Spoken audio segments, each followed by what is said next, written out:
Aleanca Kuqezi, së bashku me një studie ligjore gjermane, ka përgatitur padin dhe do i drejtohet këtë javë gjykatës kushtetuese për të deklaruar kodin zgjedhor si antikushtetues dhe në kundërshtim me frymen ligjore të Konventës Europiane të të drejtave të njeriut. Për këtë arsye, Aleanca Kuqezi ka vendosur të ftojë të gjitha partitë politike t'i bashkon kësaj nisme e cila synon të vendosë rregullatorin e sistemit politik dhe të stabilizojë mekanizmin i cili do të sigurojë dhe të garantojë votën e lirë. Aleanca Kuqezi i bën thirrje të gjithë partive dhe mbar opinionit publik që të ndërgjegjësohen se nëse nuk ndryshon sistemi zgjedhor, nuk ka shtet ligjor dhe stabilitet politik në Shqipëri.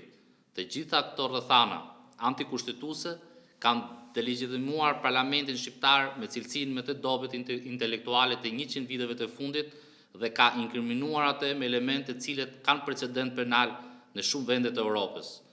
Ky sistem parlamentar ka shuar pluralizmin dhe ka instaluar autoritarizmin e kryetarëve të partive për 3 dekadash, duke shkatruar njëkohësisht edhe demokracinë parlamentare apo demokracinë e brendshme të partive.